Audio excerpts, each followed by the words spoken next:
Good morning, good afternoon, everyone. This is Hari Shankar and Matt Bradley. As Ed said, thank you, Ed, for that warm welcome. Let me share my slides and get going.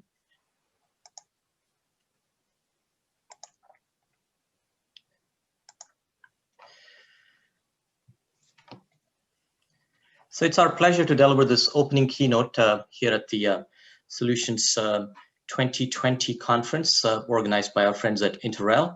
And the opening keynote is going to be really, a strategy and roadmap update on enterprise performance management.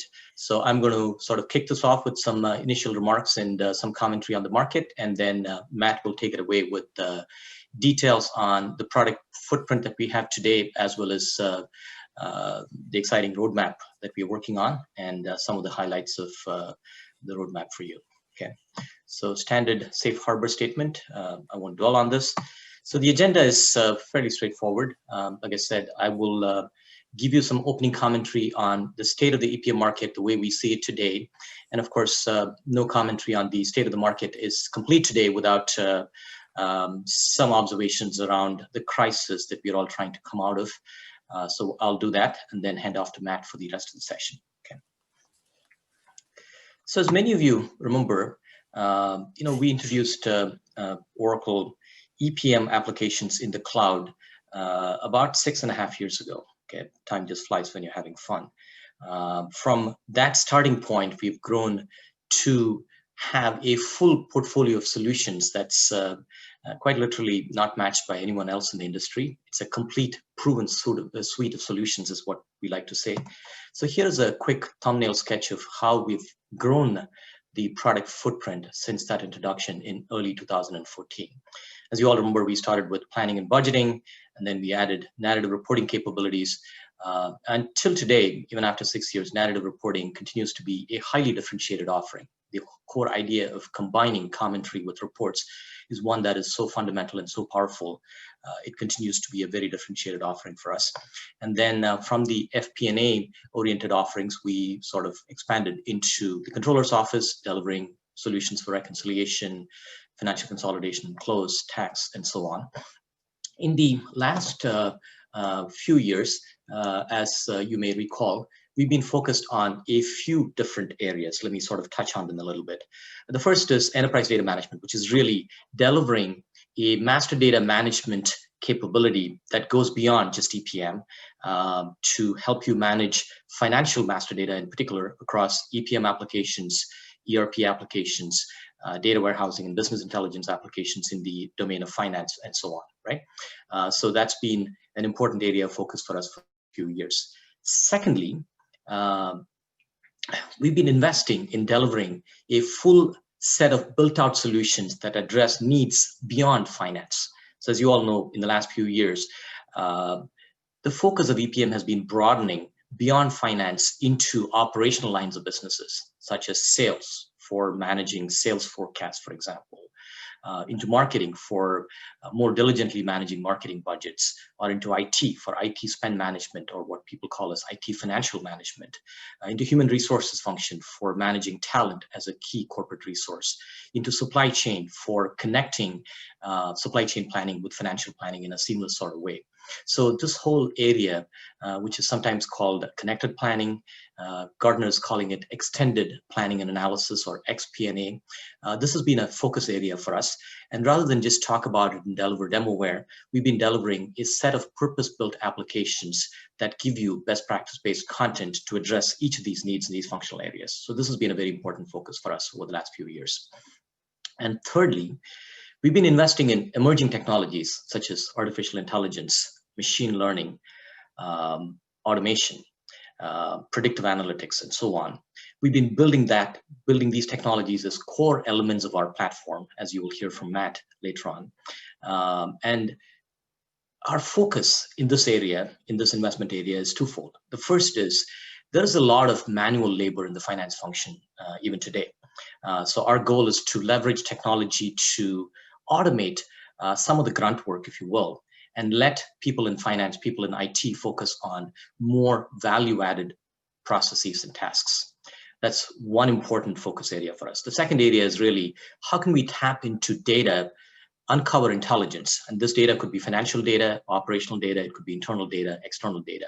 How can we tap into data, uncover insights, and deliver it to you at the point of decision making so that we can improve your quality of decisions, not just the timeliness of decisions. And this has got important applications, obviously, in planning and forecasting, but it's got broader applications throughout EPM. So these two initiatives are called Intelligent Performance Management and Intelligent Process Automation. And these are important focus areas for us. And you'll hear Matt sort of dig into more details on what we are doing here. So that's sort of a quick sketch of what we've done over the roughly last 7 years. And thank you for most of us who've been with us through that journey, to our partners, to our customers. And, we are very excited, not just looking back, but also looking ahead in terms of all the possibilities that we see in this area. Really, we can deliver a lot of technology, but the technology really comes to life when our customers adopt it, when our partners implement it for our customers. So we're really very proud of the fact that, over 5,000 customers globally have deployed EPM Cloud for various processes within the context of enterprise performance management. And these are, unlike in the on-premises world, where largely EPM adoption was primarily in the larger organizations, upper end of the mid-sized organizations, in the cloud, we see adoption across companies of every size.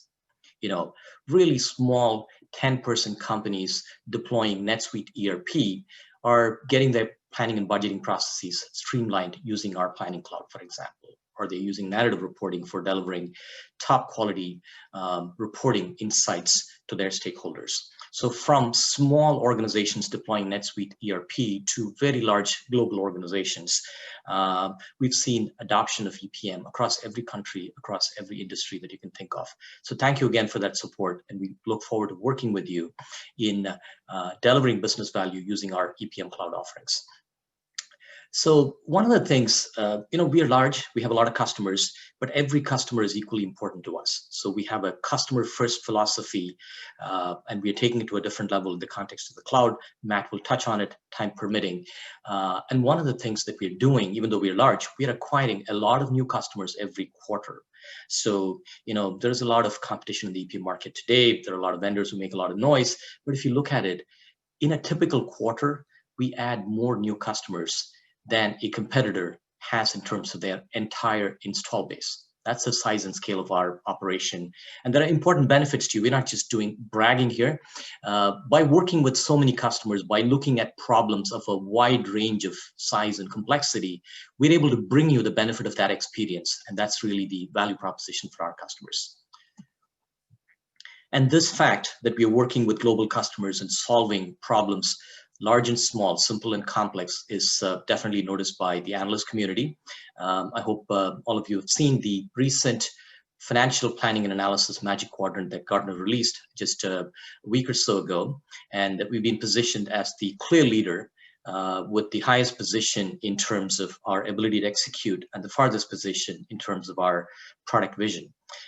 This is a good endorsement.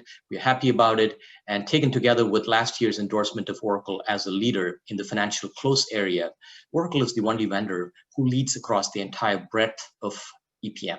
There are some vendors who do a nice job in reporting, others who do a nice job in consolidation, and others who do a nice job in planning. But if you take EPM as a whole across all of these business processes, Oracle is the clear leader across the entire breadth of EPM. That makes us very pleased.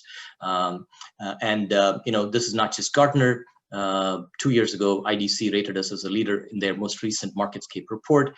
We are awaiting their new report later this year. We expect to do well in that report as well. So, analyst endorsements are good, they're interesting, but as I said, customer adoption, value delivery to customers is really what we are most proud of.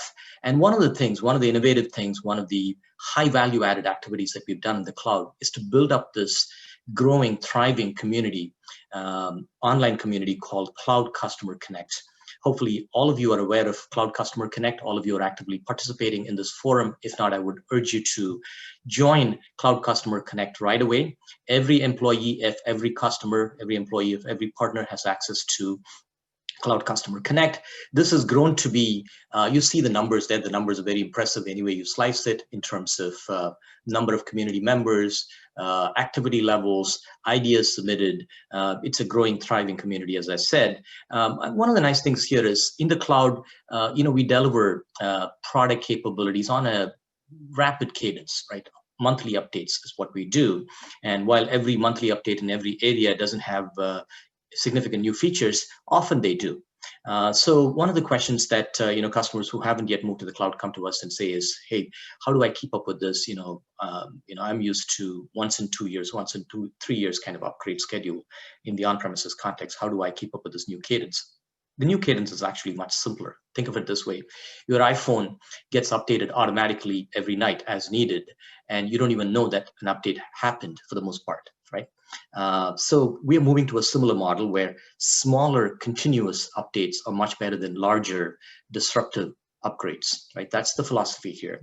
And the Cloud Customer Connect becomes an important resource in that context because before you've had a chance to check out a new release or some new capability, there are 20 others, some of them partners, some of them customers, who sort of take these new capabilities for a test drive and write blog posts or post new videos saying, hey, this is a cool feature that you should check out, or this one could affect your applications in this sort of fashion, so tread with caution kind of thing. So this ability to tap into the wisdom of our customers, wisdom of our partners, is an integral component of what Cloud Customer Connect offers. And we're definitely very pleased with this forum, and we continue to invest in this forum actively for that reason.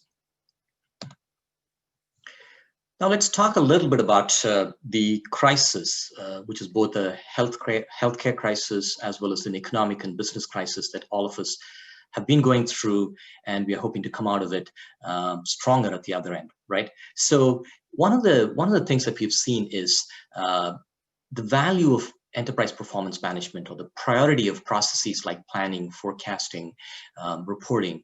They actually get amplified during a crisis like this. So EPM becomes more important, not less important, during and after a crisis like this.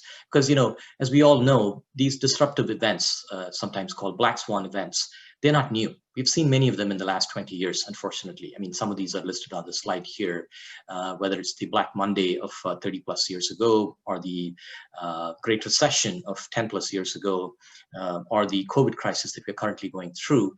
These kind of disruptive events, unfortunately, are part of the business cycle. The most important thing is, what do you do to manage your business out of the crisis? How do you come out at the other end? That's the most important thing. So, we have some thoughts here in terms of how a crisis like this, especially this crisis, has created a new normal.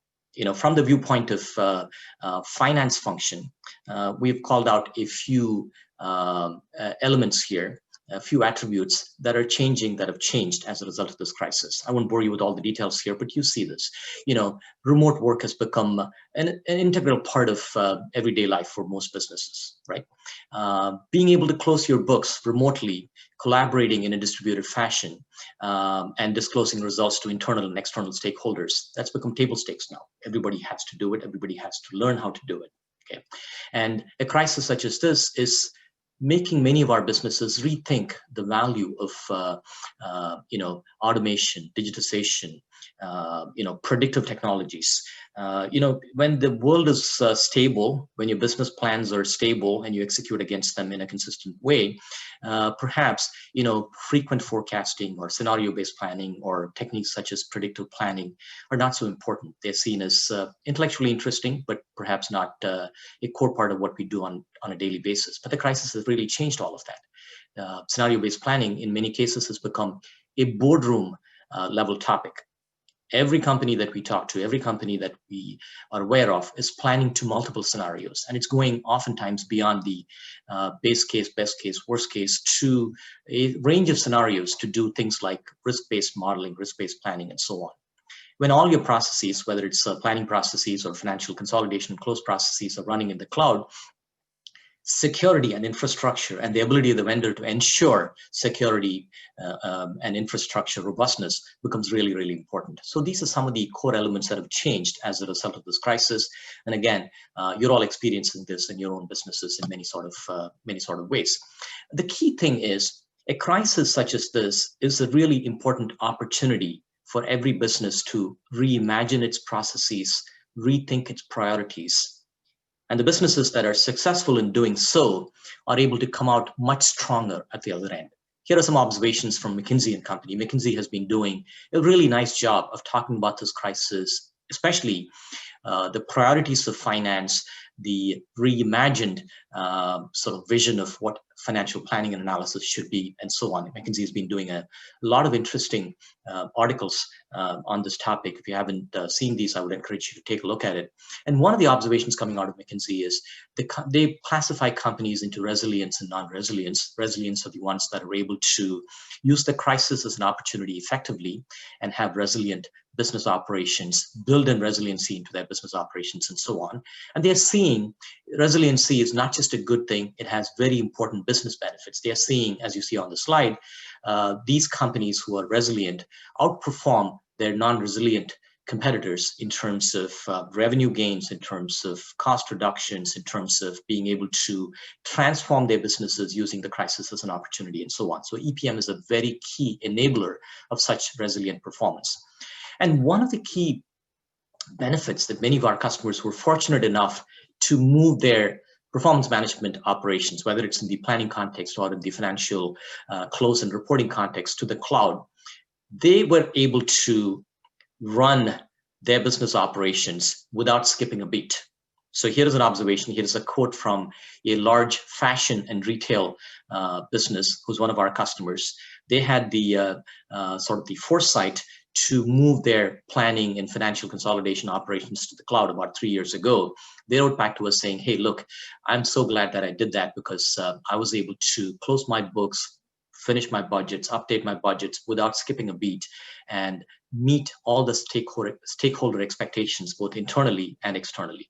Okay, so what we are seeing as a result of this crisis is coming out of the crisis, the companies who invested in cloud prior to the crisis are breathing a sigh of relief. The companies that haven't done so yet are saying, you know what, this is a wake-up call for me. I want to move some of my critical operations to the cloud. And it's not going to happen overnight. Everybody's not going to move every process to the cloud. We all know that. But I think the priority of cloud adoption in the EPM context has definitely gone up several notches as a result of the crisis. So take advantage of it, both in your own businesses and as partners with your customer base. So here are some of the key opportunities in terms of how EPM in the cloud can benefit the finance function, outperform during the crisis and in the aftermath of the crisis. The first one is really, secure collaboration, enabling predictable, confident closing of books and reporting of results, right? Like I said, the customers who were in the cloud already did not have to scramble as much as the others who were doing these operations on premises. Especially during the initial phases of the crisis, cash was king. So businesses were scrambling to optimize cash resources to ensure financial stability and make sure that we stay in business for the next year, for the next month, and so on, right? So cash planning, again, something that EPM enables. Connected planning, this is the whole idea of, it's not just about financial planning, it's about planning that happens in operational lines of businesses. How do I connect my updated demand plans seamlessly with my financial plan? Because, as a result of the crisis, for instance, for many retailers, sales switched from traditional store channels to online channels. Product mix shifts happened. People are not buying luxury goods. People are buying more of the staple goods. So how do I model these changes in my demand and supply plans? How do I connect that back into the financial plan? That's something that's enabled seamlessly if all your operations are in the cloud. How do I understand where I'm making money, where I'm making more money, where I'm losing money, where I'm making less money, and reprioritize my investments based on the profitability insights, right? Again, something that's enabled by EPM in the cloud.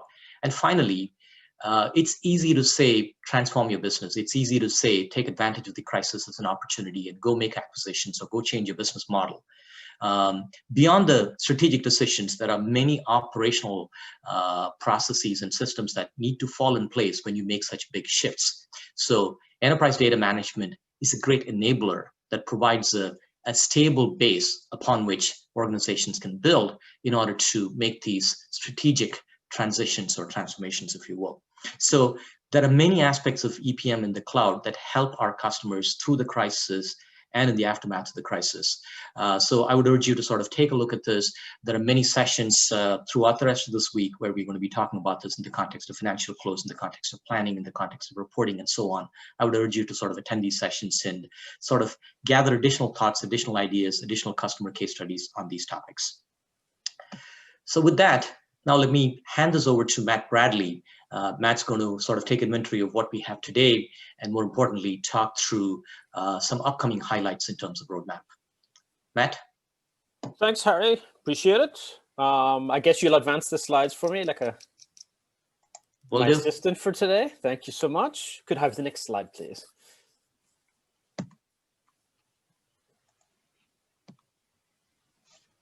Great. So fundamentally, carrying on from where Harry started off, I mean, this is fundamentally our strategy and what's really driving the products as we go forward. First and foremost, we want to be complete.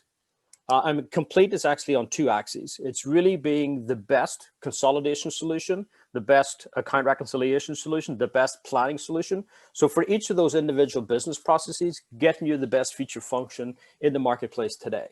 But it's also been complete by having the breadth. So we run across all of the important processes that exist inside of enterprise performance management. So it's not just consolidation and planning, but you extend to tax reporting, you extend to cost and profitability, you extend to account reconciliations, you extend to narrative reporting to make sure you get the complete coverage of the feature function that you're after from an enterprise performance management based solution.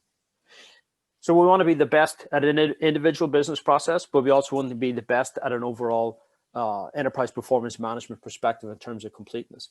The second element is really connected. We do sit on top of transactions. Those transactions, whilst traditionally in the past have come from ERP, we're seeing a much more broader reach now, bringing in from supply chain, bringing in from human capital management, bringing in from the front office, from customer experience, and from those style of solutions. So we want to make sure that we can actually connect to that broader enterprise set of data and make sure we can bring those transactions in, make sure the reference data is consistently defined across those so that we can actually affect things at the pace that makes sense to your business.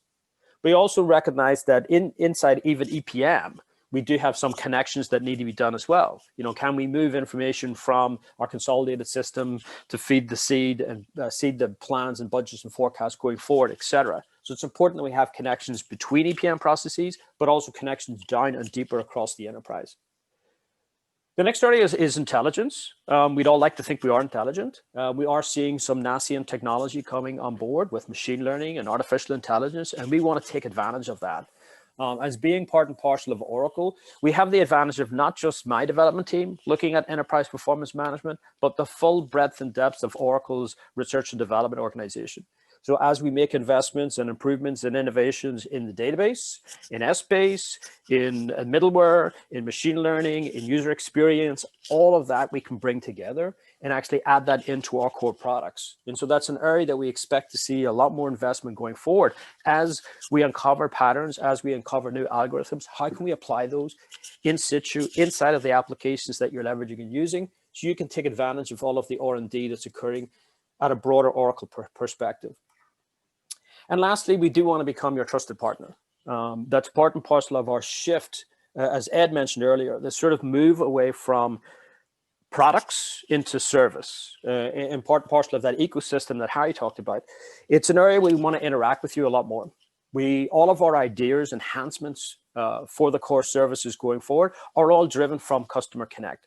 This is where we can listen to you, understand what you're using and leveraging, where we need to improve things, either directly raising an enhancement request or even indirectly by having conversations amongst yourselves and having discussion points as to how you've solved and addressed issues that may have come up in the product. The product management team is monitoring that and picking out ideas from those interactions so we can actually embed those directly and core into the product.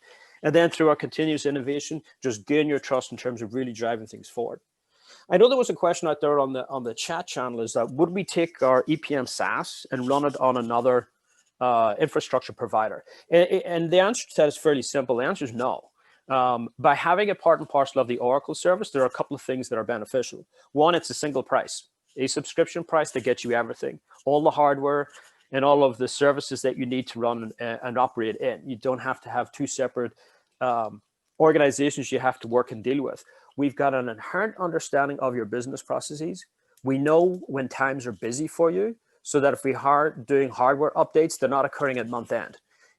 Because we've got the soup to nuts, everything from the hardware all the way up through to the full software, taking care of everything for you. And that gives you much more comfort in terms of security, compliance, just downtime, been reduced, etc., as we move that across. By introducing the complexity of multiple vendors, it becomes much more difficult to manage and run that on a go-forward basis. It also gives us the flexibility to offer you a service that does not include a separate subscription for the hardware. If you need more memory, we'll add more memory. If you need more processors, we'll add more processors. That's all part and parcel of the solution subscription price that you've bought. And that's not the case that you get when you introduce the multi-vendors, where you have to pay for separate infrastructure costs, independent from the service cost. So that's our overall sort of strategy. If we jump to the next slide, Harry. Again, you've seen this sort of picture before, and that's fundamentally the scope of EPM, in terms of how do we align the master data reference data with our enterprise data management? How do we address all of your planning requirements, be them long-range plans, be them scenario modeling or crisis planning that's occurring and happening today, be those driver-based plans, be those financial plans, and even more importantly, your more operational style plans. What are you doing with strategic workforce planning? What are you doing in sales planning and doing the what-ifing in order to organize your direct sales force to deliver the revenue top line that you're after, and making sure all of that is connected together? So we're having this broader view of finance, really partnering with operations, with IT, with marketing, HR, and sales. So all of your planning capabilities. Obviously, we want to address the full close, and it's close from its entirety, from transaction matching and account reconciliations and balance sheet substantiation, to doing your standard consolidation, to your tax reporting, to your statutory reporting, and all of that particular element, the complete gamut of what you do as part and parcel of a closed process, not just the traditional consolidation that we used to do in the on-premise world. Once you've got your planning and your consolidation, reporting is then key. How can you get the information out to your stakeholders? How can you increase the transparency across the board and make sure that occurs? And obviously, how do we actually not just address it from a numerical standpoint? Can we add in the objectivity that's required? Can we add in, the commentary that needs to be expressed, so you can control that message that goes out either internally or externally? Here's what these numbers fundamentally mean, and how we can gather those comments and bring them all together cleanly and effectively. And then the last piece is really embedding machine learning and artificial intelligence and advanced analytics core into the system itself. Our general view on this is it is somewhat disruptive, but we don't necessarily view this as replacing the individual. This is more a case of providing a better outcome for those individuals to make decisions against.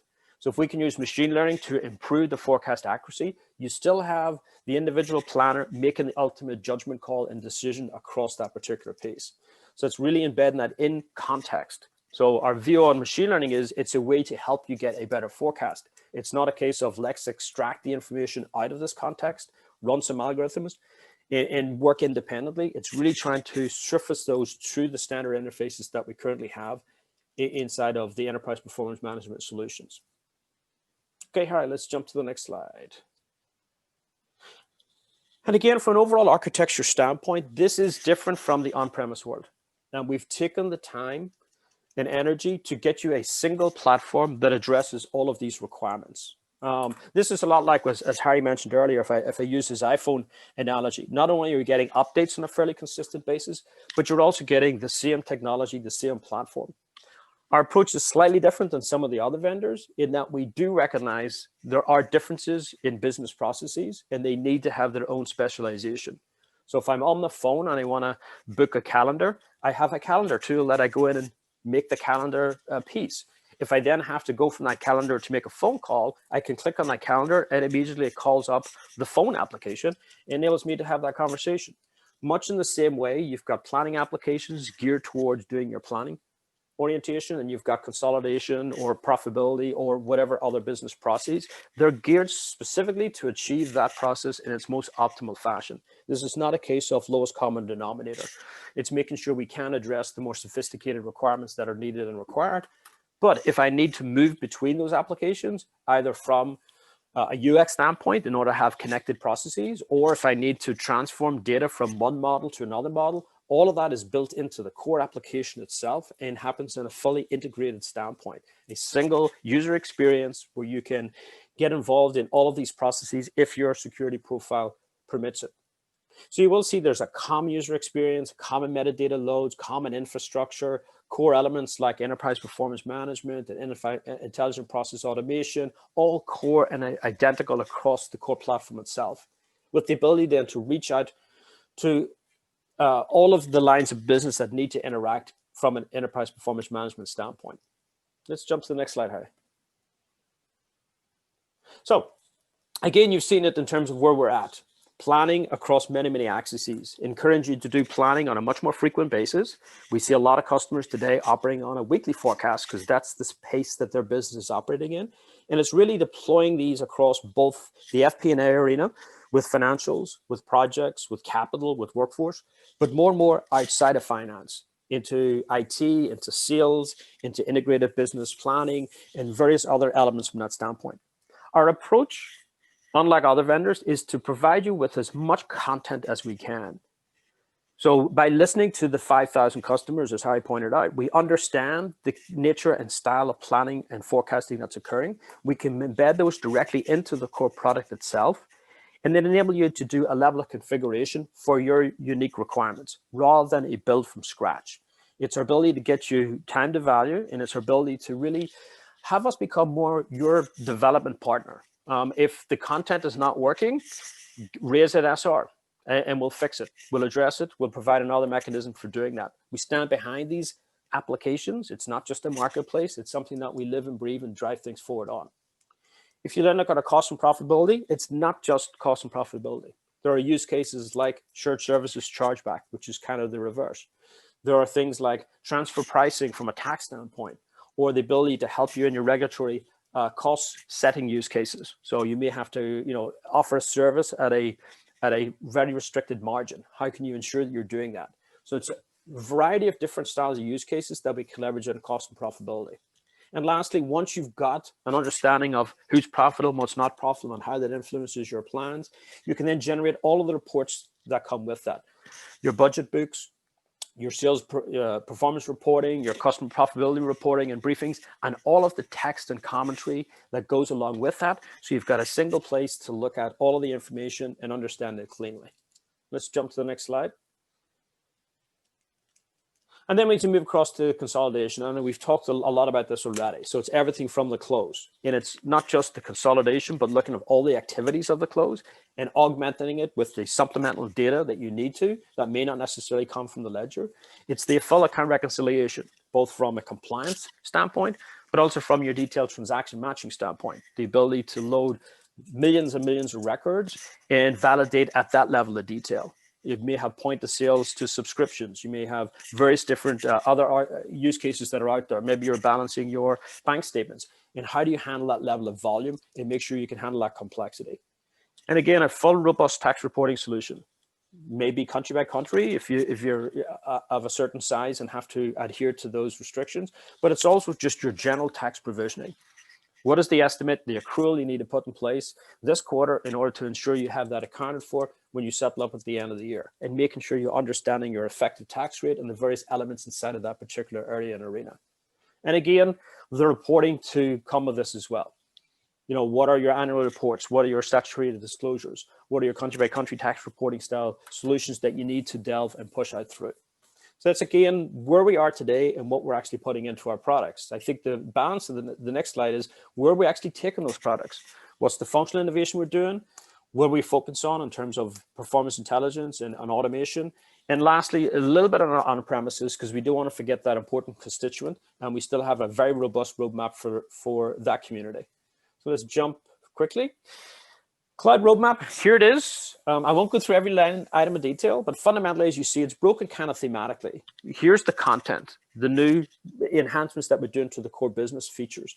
Here's work that we're doing from a user experience standpoint to increase its reach, its innovations and interactivity.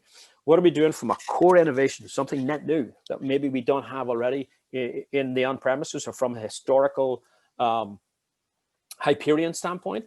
And then lastly, from an infrastructure standpoint, what are we actually doing to uplift and continue to drive value at the lower level of the stack? What I'll do is I'll just highlight a couple of key elements in the next couple of slides on areas that we've done investments, just to highlight those so you're all aware of what we've been doing over the last year and where we're going. So let's jump to the next slide. First and foremost, we have introduced this notion of freeform applications.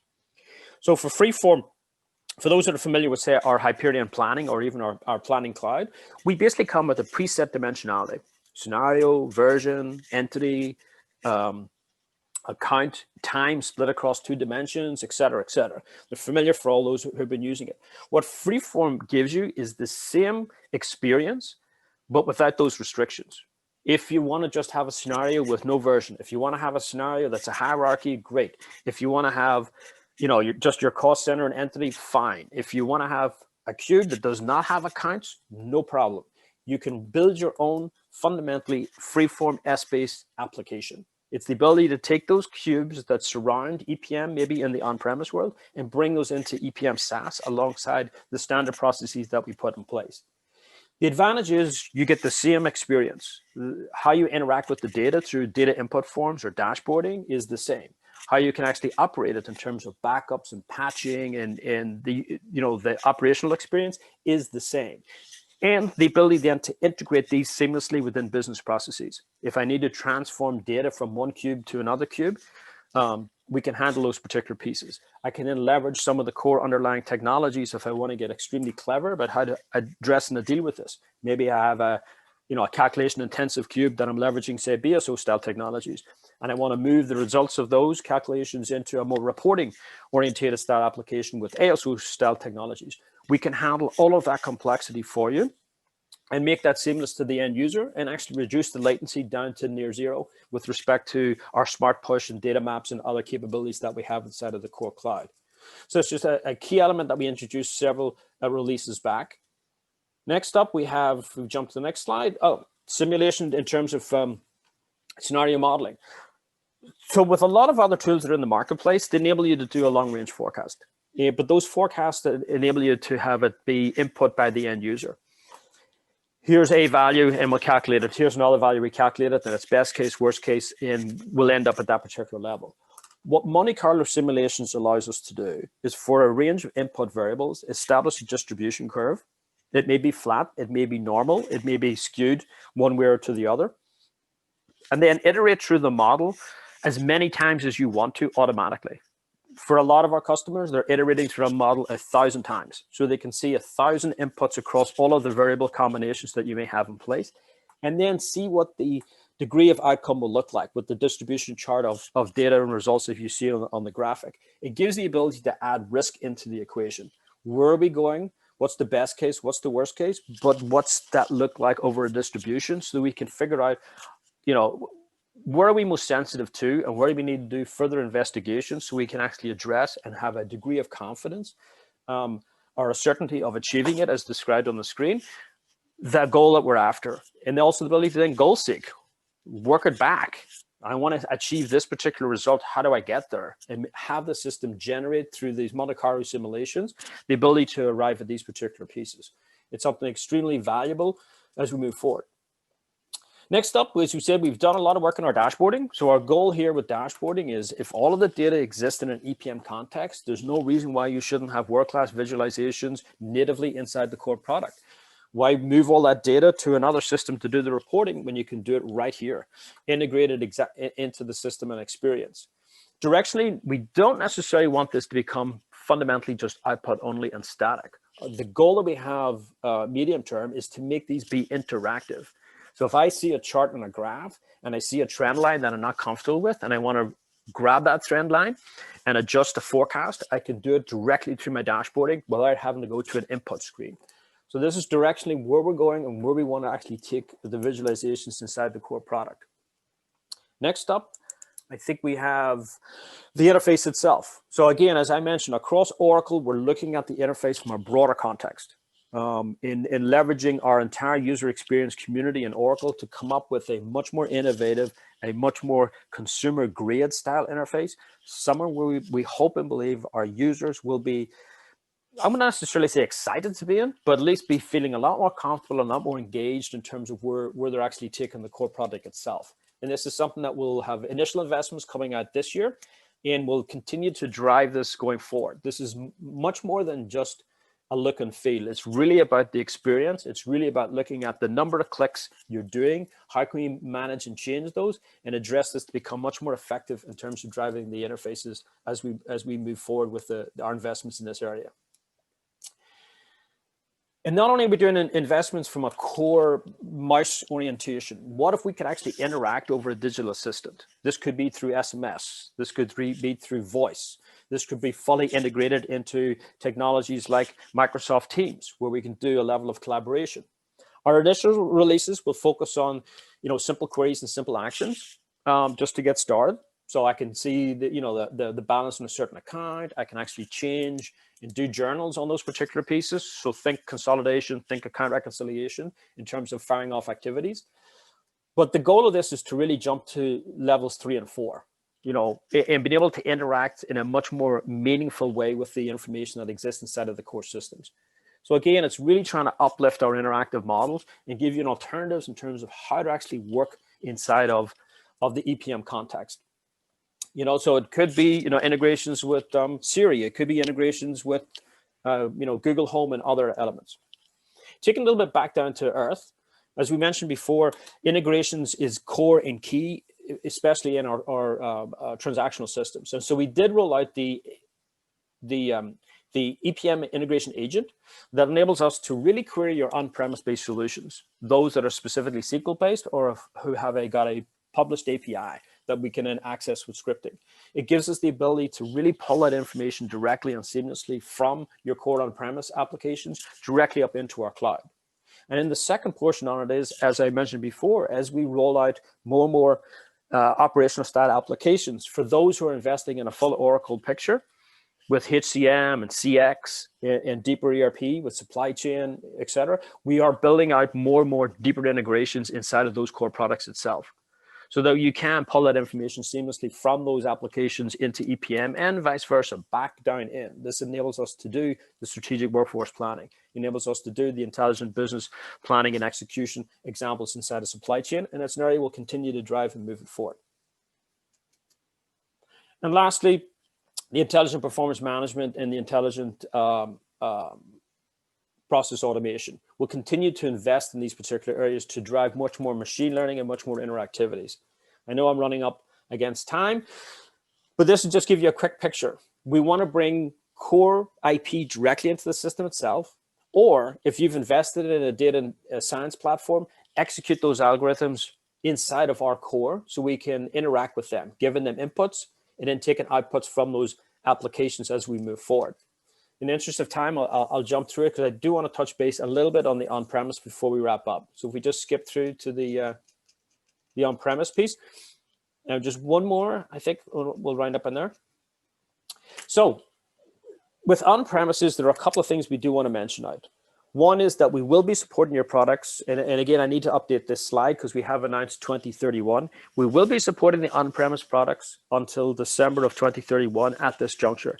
Next year, I fully anticipate making an update to change that to be 2032. Our goal here is to give our on-premise customers 20 years line of sight, or 10 years line of sight. Let me correct that, 10 years line of sight, so that you will know you're secure in that investment. We'll continue to offer you premium support for your on-premise investments for 10 years line of sight, so you can make an informed decision and where to go. The piece that we're also committed to is to shift the nature of those interactions. So rather than having updates that occur every 5 years, we're looking to do updates on a quarterly cadence.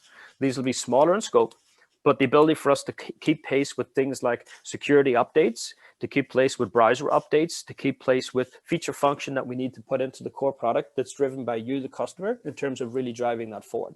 So we are shifting our model to a much more frequent update to make it simpler and easier to uplift the core investment in the 11.2 to take advantage of feature function as we go out through this. So we've already released a .100, a .200, a .300, and we fully anticipate doing a 400, a 500, or 600 as we move forward, going forward. If we jump to the next slide, in terms of what you can do to help and shape us, sorry, stop, thank you.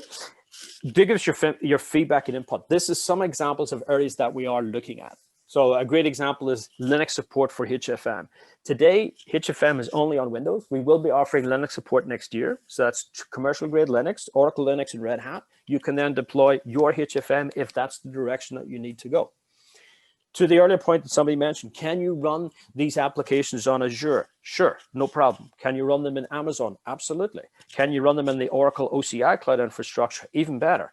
We do offer that both from a bring your own license perspective. So you can leverage if you have moved towards, you're not ready to move to a full SaaS, but you want to do the arbitrage on infrastructure and just take advantage of a infrastructure as a service vendor. Absolutely, we support our 11.2 across all of those particular areas. And other areas that we are looking at are fundamentally, feature function that we need you to give us your feedback on. Which ones do you want to see in the product so that we can actually drive it forward from that perspective? And I believe that was the, oh yeah. So our last slide is we went through at a fairly high level. If you've got, more interest, say, in close and planning, and you want to go into much more deeper, all of the product management team are here this week. Thanks to Ed for inviting us. And they will go into a lot more detail in terms of what's occurring and what's happening roadmap-wise, a much more level of detail than I could. I see we even have a Smart View session dedicated to that, as well as 2 sessions on the on-premise world as well. Okay, and I think that's all we had. Thank you so much for your time today. I know, Harry, if there's any lasting comment you want to give. No, I think, as Matt said, there is a lot of detail available in these drill down sessions. So please catch them. And I think Ed and team are also planning to make these recordings available. So in case you're not able to catch any of these, those will be available as well. And thank you for the time. Enjoyed talking to you as always. Thank you both. We greatly appreciate it. We've had some questions come in asking for details on the products. Those will definitely be covered in those 10 sessions over the course of this week. I want to say thank you to Hari and Matt getting us kicked off for this wonderful week of our Solutions 2020 conference. Can't think of a better keynote to begin the next 4 days with. Look forward to deep diving with everybody. Thank you to our speakers and thank you to all of your attendees. It is going to be an awesome Solutions 2020.